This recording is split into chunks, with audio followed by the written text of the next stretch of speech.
EBC Radio 104.7 and Micheal Hassen Promotion presents The Xperience, hosted and created by Micheal Hassen.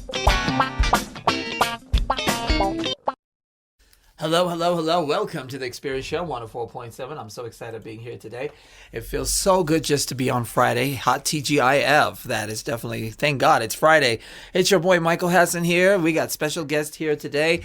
You'll be amazed what these young men are doing. I met them like a year and a half ago by the name of Calvin Nathaniel Sanders and Cassius Calvin Sanders. Now, they are like one and the same family.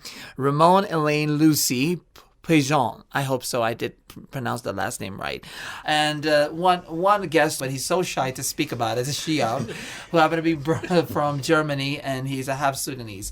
Well, he's kind of, you know, you are full Sudanese. I'm full Sudanese, but I was born in Germany. He's speaking now. He was shy earlier. He said, don't let me speak. Okay. I can tumble. But I'm happy that you are now speaking about it. Okay. They're here for a mission, and you'll be surprised what they have a mission going on. They're from Arusha. They came all the way from Arusha, Tanzania, but they're from two of the guys are from the United States, one of them from France. We want to know about their missions. I'm definitely going to promise you that you're going to hear everything about it, because I believe that there's a mission in Africa, which means the experience need to be given. And we here at the Xxperience Show are going to go all the way about that. I'm so excited being here with you. I hope everything goes well just the way I want it.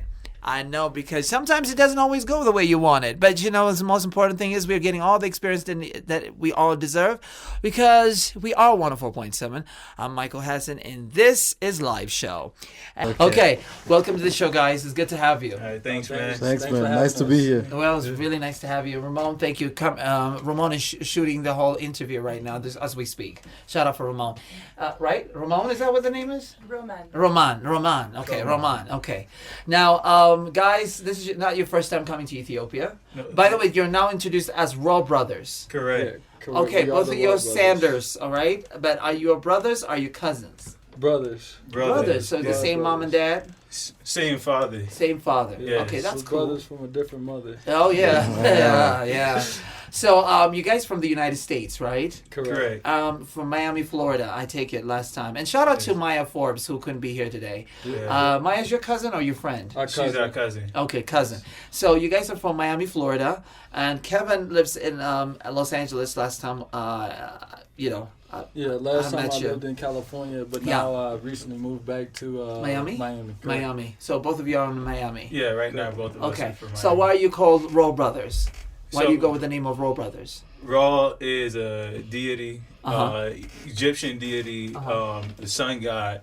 So we identify with, him. Mm-hmm. So that's why we call ourselves. The Egyptian god, you said? The Egyptian god, correct. Okay. Yes. All right. So you went to Egypt. Is it because of that? Maybe you feel inspired to be called Raw Brothers? No, not so much about Egypt. Is because we're Rastafarians. Oh, really? Correct. Yes. Okay. And well, it looks just right because you guys have locks.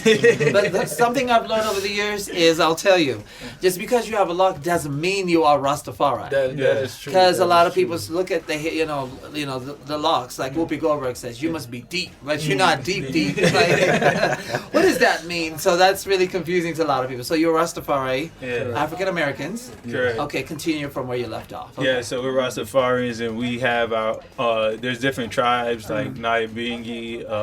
We have our own tribe, and we call it the Raw Tribe. Oh, Raw Tribe. How many are you? So far, it's just two people. We're part of the Raw Tribe. That's me and my brother, so we call ourselves the Raw Brothers. All right, Raw Brothers. So here then, huh? Two of them, just in case it turned out to be thousands of millions, they started from this too now.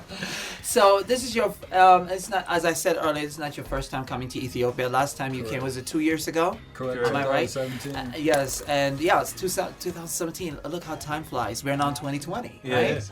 And so within that time, you guys came, and all three of you with Maya, and you toured the Southern Omo, and then you went straight to Axum. Yeah. So what is that experience like for you, and what did you take from that experience and have to come back to 2020 back to Ethiopia? It was a truly amazing experience, connecting with the locals, being treated like family, and being welcomed home. Yeah. That was a great experience, enough to make us want to come back and, consider this home. Yeah. We definitely had a real good time in Shashamani. That's where a lot of the rosters are. And we really connected with them. They talked to us like we were family. So we really appreciated that, and it brought us back here. Yeah. Okay. I also wanted to know is that as you are traveling, did you go to the Mursi in southern Omo? Did you? Yeah, we went to the Omo Valley tribe. Omo Valley tribe, yeah. We got to experience a few tribes out that way, and really got to see like how they were living. A completely different experience than what we grew up knowing. It was very humbling, to say the least. Yeah, this is before Black Panther came out, right? Oh, yeah. Far before. Yeah, let me say something. We were definitely Pan-Africans far before the hype. All right? Right. And so, what did it feel like for y'all to see Black Panther, but knowing that you did experience one of those experiences as an African when you went Omo, and this is, some of that cutting edge has been taken to shoot the film. Yeah. Yeah. I like what they did with Black Panther. I think it gave a lot of people, this idea of hope of this, Africa that could exist. Yes. But as I said before, we've been doing this before all of the hype. Hype only lasts for a short period of time. So I'm happy that people, were inspired by the movie, but I think it's something that should keep going past the movie. Yeah. Well, okay. You're very young. I can see that. Two black guys from the United States and very young and traveling a lot. I don't know. A lot of black people don't travel that much. And how did you manage to to say, okay, now I want to manage to go to Africa. I really want to see whatever I have and want to tour.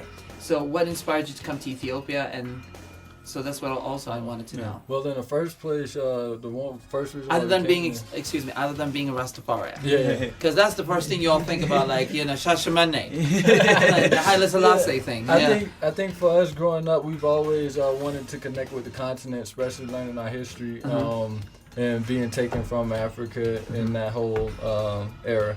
And just wanted to reconnect. And one of the places we wanted to reconnect with was the one place that was unconquered, which was Ethiopia. Okay. So that's what drove us to come to Ethiopia initially. And again, that just led to us wanting to come back, wanting us to even start our organization. Just seeing what we saw and just saying that we wanted to be a part of the change. Good. Okay. We want to be part of the change too, because you guys are here for a mission and vision. We'd like to know all about that. Lots later on here on the Xperience Show, 104.7. It's 29 minutes past the hour. We've got special guest with the Raw Brothers, of course, and Chiab is also joining us. Ramon is taking a shot of all the interview. Shout out to her. Okay, we're back. We're back with the Raw Brothers here. So that works, right? That works really well. Yeah. So we're continuing from what we were discussing earlier, and we were discussing about you being here before, and now you're returning to. You have a different vision and mission, and coming from Kevin just moved to Miami with you, and then Calvin and Kevin got together with Maya, who's not here right now. Shout out to her, and decided to go to Tanzania. Yes. Right? Yes. And you have, first and foremost, you also have this organization that three of you created called Golden Eye. Yes. Yeah. Sound like James Bond movie. Tina Turner did this once, the soundtrack. Yeah. Okay, Golden Eye. Yes. That's okay. So what makes you call it Golden Eye? And tell us about what Golden Eye stands for. Okay, so we called it Golden Eye because the gold color represents wisdom, and strength, and Aya is an Ndinkra symbol, West African Ndinkra symbol, that pretty much stands for... it's a firm, and it stands for, like, basically it can grow anywhere. Yeah. So no matter where we go, no matter where we see an opportunity, we can grow, we can develop, and we can create change. Yeah, sense of endurance. So, I used to watch this TV show on NBC, and Lisa Kudrow, one of the stars of Friends who plays Phoebe, did this show once about studying about your heritage, about DNA. And African Americans are always searching about their DNA. It's like, where am I from? Am I from, I don't know, South Africa? Am I from Zaire, Nigeria, Ghana? There's always that puzzle, right, in their heads. Did you try to find out about your DNA, your history, I guess to a degree. Is that why you moved to Tanzania, or is there behind? Well, no, Tanzania isn't necessarily why we. Trying to connect to our heritage is why we came to the continent. But knowing that what happened, and it was such a mix between our ancestors as they were brought to America, or the new America, New World. It was such a mix that we can be from anywhere, a combination of multiple places. So for us to try to pinpoint exactly one location would be kind of difficult. So we kind of just say, hey, the whole continent is our home. As we move about, anywhere can be home for us. The whole continent mean Africa? Correct. Okay. So is that how you feel the same way? No, I definitely feel that way. Okay. Yeah. We don't really have this idea that this place is ours. Or our ancestors come from. This is where they were abducted from this area. We're African Americans, we're African, so all of Africa. Yeah. Okay, that's good. So you guys moved into Tanzania in a little town. What is the name of the little town? Arusha. Now Arusha, what's the name of the school though? You spent a month and some weeks there teaching English to rural area villages, right? So that shining star, the area that we were in wasn't necessarily rural, but it was underprivileged area. Okay. Yes. So we taught there for 1.5 months, English, math, working with the students who didn't have proper form of education. That's right. And what was that experience like for you as an African? Forget I'm being American, but as an African black man. Yeah. Because you always have this thing that we hear about the news, the segregation, about the racism going on. Karpik, what's his name is, because he's in football. And Kaepernick. Okay, that situation with Eric, and Gardner. You hear about these things going on. So what is your take about seeing black children like yourselves and giving back to this community and say, I think we should, give a gratitude to what we have. And what is your take upon that? I mean, of course, it's a very, very humbling experience. Just to see, people that look like us, but the younger version, excelling in these areas is, a sign of hope that a good change is coming, and it's coming soon. What about you? Yeah, I definitely feel that way. You feel that here in Africa, a lot of people are misopportune compared to the Western world. So for them to see people like faces from the Western world, I think that it boosts their morale. Yeah. They're not just seeing white Westerners coming and teaching them, but for them to see black people from the Western world coming and teaching them, I think that definitely inspired them more. What was the challenging part about teaching them and moving there in this, unprivileged, situation? Because you may not have electrical power, no clean water, not well-bed mattresses and pillows and blankets. You know what I mean? No heaters, no AC. What was the most challenging about the journey? For us or for the students? For you. For us, the kids are having the best time of their lives. I could just imagine. Yeah. The most challenging part, if you were to ask me, it was none of those things that you mentioned. Actually, the most challenging part was sometimes there was a language barrier, and that's pretty much it. No, they speak Swahili. Yeah, they speak Swahili, so we started to learn a bit of Swahili, but we're not 100% fluent yet. Yeah, well, still, I mean, you're not done a week. Come on now. I'll be damned. We learned enough to communicate, but we're still in the process of learning Swahili. Oh, really? Oh, that's good. So, what are your intentions now? I mean, why are you here in Ethiopia? we're happy to have you here, though you have an intention why you're coming to the show. And what do you want to spread the news to? I mean, what's your intention to talk about it today? Yeah, well, with Golden Air, when we were in Tanzania, we were able to actually do a lot. We connected with the Losa Mangori village to provide like healthcare out there. We're setting up a actual medical center out there, and then in another village, we're setting up an agricultural program.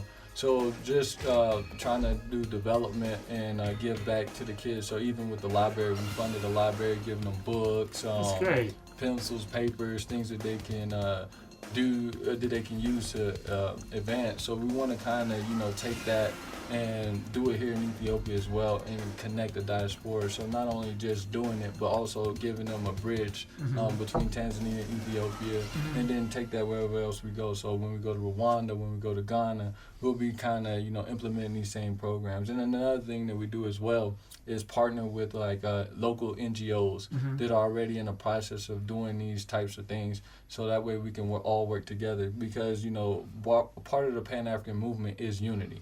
So if we can't unify as like organizations, then we can't expect locals to unify. So a big thing that we push is the unity. So coming here to Ethiopia, that's one thing that we're really looking to implement, connecting with other NGOs and starting out programs that's going to benefit the community. Have you been partnering with other NGOs in Tanzania? Yeah, so right now we're partnering with two organizations in Tanzania. What are their names? One of them is Beyond Child Smile. Okay. And the other one is Trust the Process. Oh, that's good. Yes. So how does that come along so far? It's coming along good. With Trust the Process, we're partnering with them in the Losa Mangori village. Okay. We're providing women's health education right now. And we're looking to, like I said, build a medical center out there. Okay, that's great. Okay, we're going to discuss about their website too. And what's the name of the website? goldenair.org. So how can anybody get in touch with all of you? Besides going to the website. And let me just say this, what the statement has said about that. If you go to goldenaya.org, it says, to provide services around the world through programs that fosters education, creativity, recreation, community, technology, culture, and world knowledge. Right? Yes. So, and anybody would go into the website called Golden Aya, no space, goldenaya.org. How could they get involved? Do you sell T-shirts there? What are sort of things that you will provide for any, for any new visitors who wants to contribute? So how can they be able to send their money and buy their products as well? All right. So we have our GoFundMe set up to our account that you can go ahead and do if you want to send funds. If you actually want to come out and help and be a volunteer, we have that option as well. Okay. And we highly recommend coming out and getting the first-hand experience with it. Yeah, he's drumming, right? Okay. All right. So if somebody decides to come to Tanzania and want to be part of this, what sort of things can you accommodate them? Let's say, can you say something about that? Yeah, so if our volunteers come out, so far what should they look for? We have 2 projects set up, and that's an agricultural project where they can go out to a village and do agricultural work. And the second project that we have set up is involving education to children, education to women, like women's health education. And those are the 2 projects that we have now. Okay. They can receive accommodation, as in a place to stay, food to eat while they volunteer, and someone to guide them through their volunteer experience. So those are the 2 things that we have set up now, but we're going to continue building projects as we go on. Fantastic. So Romane. Hi. How are you? Fine, thank you. Because you were doing a lot of shooting here. Yes. You're the camera girl here, right? So how did you guys, how did you come together with these Raw brothers? You're from France, right? Yeah, I'm Which from part? Paris. Paris. Oh, the fashion. Right? Okay. So how did you come together with these American guys? So it's very hazardous. Oh, okay. Because I was supposed to volunteering in Tanzania. Oh. So we were in the same volunteering The same house. school? The same village? No, in the same house. Like it was a volunteer house. Okay. So who is welcoming a lot of volunteers every year. So we were at the same time at the same place. So it's very hazardous. And then by discussing and I don't know, just talking, we realized each other that we had like kind of the same goals, which is participate to the continent's development. Okay. So we decided to follow each other in our adventures all across Africa. So, yeah. So your first trip after Tanzania was where to go? I was planning to go to India. India. Oh yeah. Yeah. You skipped India for Ethiopia. Yeah, exactly. I was supposed to volunteering with women, but I think it was a great idea. But Africa is more interesting for me, even for my career. And Okay. What do you do? I'm in journalism school. All right. Yeah. Welcome to the hood. Yeah, I miss it. I miss that miss thing. that? Yeah, Yeah. studio and thing. Radio is Oh, really you'll come my back thing. to it. You'll come back to it. Yeah. Maybe, I don't know. Yeah. Of course. Why not? Okay. So, what are your hopes now? What's next for you with these guys? Are you going to be here in Ethiopia for how long? Are you going to do more work about this? How you know? Okay, so we are in Ethiopia for 2 weeks. Oh, nice. Yeah, we are discovering, like, I don't know how to explain, but we are searching for connection actually, and we want to participate to development. Okay. So every kind of development in every thematics, which is, for example, education, health, I don't know, economic, women, empowerment, all the things. So yeah, we Are you feminist? Yeah, Oh, of course. Shia, what did you take from this today? Oh, I think it's a great thing they doing. Yeah, I'm going to follow them. Yeah? Yes. And it's amazing what people are doing. These guys is Raw Brothers. Yeah. And Energy and Energy, everything, and yeah. I hope the best. And by the way, Chiab has a restaurant chain. Oh, yeah? And also in Berlin, in case any one of you are on your way to Berlin right now, you should think about it. And say something about your restaurant, please. Yeah, we just started a restaurant. We before the restaurant we worked as me and my cousin. We worked as security in clubs, nightclubs, and festivals. And it was very difficult for us to get a restaurant with Arabic names. We our names like Shia, Awad, Muhammad, Ahmad. It's very difficult to get a place in Germany. Yeah. That's why we decided to make a food truck. Okay. Yeah. Yeah. Oh, nice. And we started to go out to festivals, big festivals. Yeah. In Germany, and then we had the opportunity to open a restaurant. That's great. And now we did it, and you can check us out. Instagram. Instagram Safari Falafel. Safari like Safari. Falafel. Yeah, Safari. And Falafel. Safari Falafel. We on Instagram, on Instagram. Facebook, everywhere. All right. Now, goldenaya.org also have on Instagram as well. Correct. Yeah? It's called @goldenaya Corp. Yep. Okay. What does that corp stands for? Corporation. Okay. That's Golden great. Age Corporation. So that's great. So you guys can work together in the upcoming, Yes, I would like opportunities that. I would like in that. Europe too. Yes, why So- not? Okay, for more information, please log into their website if you want to meet the Raw Brothers and their initiative with goldenaya.org and help and participate and invest in their activities. Such a remarkable job you guys are doing. Calvin, Cash, and Calvin Cash, that's what I was thinking. And Ramon, thank you so much. Thanks and to you. Thank you. Thank you Shihab. very much. Nice to Yeah, be really. here. It's an honorable job you're doing. Thank you so much. And we'll be back with the second segment on the Xperience Show. We want to talk about the Pan-Africanism, right? This is what you all wanted to talk about. So the reason why they want to come back is they were having fun on the first show because they discussed about goldenaya.org. They're working on passionately. And so, when did you start getting into the Pan-Africanism? That's what I wanted to know, first and foremost. Yeah, so we were Pan-African movement for us on a personal level. It started out years ago, probably 8 years ago. We started to realize Africa needs union. Africa needs separation from the Western colonial world, the superpowers. So we actually decided that we should start an organization. Okay. And our organization is centered around Pan-Africanism. So it's the main thing we're trying to do is get communities that are create self-sustaining communities so that they could start to rely on themselves and then network with other self-sustaining communities outside of Western or influence.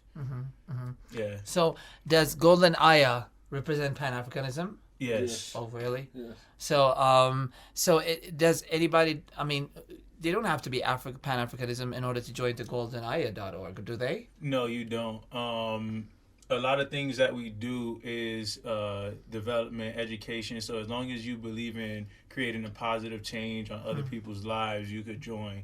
Okay. Yes. And Romane, how do you see yourself being involved in Golden Aya and in Pan-Africanism Wow. from a French perspective? So I was happy when I met the guys because I was like, okay, so maybe I need to talk about Golden Aya in France because in France we have a very huge diaspora, African diaspora, especially in Paris. Yeah. So we have a lot of people coming from ex-French countries like French colony. Yeah. So Congo, Senegal, Togo, exactly. A lot of these ex-French countries. We also have a huge diaspora, like Caribbean diaspora. And to me, it was important to connect these people between them and talk to them about Pan-Africanism and things. And I realized that a lot of Black people in France are not very concerned with Africa, even if they're Black, actually. That's true. So I would like people to maybe wake up a little bit, saying that, okay, you are in a country because of slavery, in fact, so maybe you could, I don't know, like just trying to find in your inner self some the connection with Africa. So to me it's important to do that, especially in Paris. And so I would see the same thing for the guys from the United States too, because anybody in the States who says, I want to travel to Africa, I want to start this organization, people say, especially Black people too, another Black person would say, Africa? Like, of all the places, Africa. Right? Yeah, they even ask us, we'll be like, we're going to Tanzania. First they'll say, what is that? Where is that? I know. Yeah, and then I'll be like, Africa. Oh, you going to Africa? And it's like, oh, man, brother, I'm African American. I should go to Africa. Yeah, because people say it was first as colored, but first they had the N-word, and then goes to the colored, and then there was a Black, and then it was African. So we gain a new name every year. Every year. What's this year? Every few decades. I don't know. One that sticks is the N-word. So, that one sticks. So the new one is, we don't know, but it's definitely the N-word. Chiab, what are your take about Pan-Africanism, especially coming from Berlin and as a half Sudanese? Because you were born and raised in Berlin. I was born Germany. there. So what is your take upon the Pan-Africanism that you see in Berlin? Because there's a lot of people in Berlin. It's like New York City in Europe, right? Yes. Except for Paris, Paris, Berlin, and some other places. They're in competition, aren't they? Yeah, I think the African people. I think the African people in Germany, they don't think a lot about such things in Africa. The only thing they think about is how they can send money to their family in Africa. Yeah, that's true. This is the only thing they think about. They don't think about development in Africa. They just think who can give me the best prices to send money to my family, for them to survive, to have something to eat. And they are really working hard, the African people in Germany, to help their family to live. Or there's younger brothers or sisters to go to school or to educate. And without their help, many of these African people wouldn't make it. Because they have no jobs here. They have there are no jobs and resources. There are resources. That's why I think it's important too. But more important is to change something in Africa, so that the people don't have to go to Europe, and can stay here, work and help each other, you know. But now they risk their life to go to. I have many friends. They come by sea, they risk their life for a better life, or to help their families, their parents. Yeah. Some of them have to they are sick, and they have to get an operation or something like this. Yeah. And then they go to Europe. Yeah, they do have to fly to Yeah, Europe. Yeah. to fly or by sea. Yeah. Oh, yeah. Some people die on the way, Yep. just to help the relatives. That's true. And I think it's a great thing to change things here in Africa, so that the people don't have to go on this dangerous journey. Yeah. Yeah, that's true. It's your first time in Ethiopia. It's my second time. Oh, second time. Yeah, last year I was here just a few days. Oh, yeah. yeah. Then I had to leave. Yes. And now I want to see the country. closer. Yeah. And now I'm staying in a family cozy bed and breakfast. Okay. Breakfast. Yeah. That's how we met. Yeah. It's a really nice place to meet the people. Thank you. Different people, and we can organize something together, or go outside together, or make something together, because many people are there from different countries, and I really feel like home. So you should check it out when you're in Addis Ababa. You should check out Family Cozy Bed and Breakfast. You can meet a lot of people there. Even our brothers from America and all different countries, all are staying there. Thank you guys for coming. The Raw Brothers, thank you. It was really nice. Romane, thank you. To you. Okay. Thanks to you. And Chiab, thank you very much. Dankeschön. Dankeschön. Vielen Merci. Dank, schön, Thank dass you. du Amisaganalo. Merci beaucoup. Merci beaucoup for everybody. And hopefully you can catch their website by going to Golden Aya, AYA, Golden AYA, no space, .org. Please visit that website, and it's really interesting how you can get involved. There's a lot of stuff you can get involved in. And shout out to Maya Forbes too. Thank you. And hope to hear from you guys soon. And Chiab, I hope you have a good time. Very good time. I love it to be here, because I feel like Habesha. Yeah, that's right. I'm from Sudan, and we look like, and we are all the same. Yeah. And Abyssinia was all the same. Sudan Exactly. and Ethiopia was together. Pan-Africanism. So I love this. Yes. Shout out to everyone. Thanks so much for joining us. See us. Check us on Xperience Show EBC 104 on our Facebook page. I'm Micheal Hassen. Thank you so much for everybody for being in. Tune in. Have a great weekend. We'll leave you with Johanna Wishatwano. All right. He calls us. She's a liar. Dedicated to his dad. No, dedicated to his mama. Hey, what do you know, right? Stay with us. 104.7 continues. Thank you. Have a great weekend. And enjoy the Tumka celebration. All right. Yeah. Something you guys have to look forward to. Yes. Okay, we will. We'll shake it up. Happy Tumka. Happy Epiphany. Okay. Bye, everybody. شطوانة يا دلك مسلالة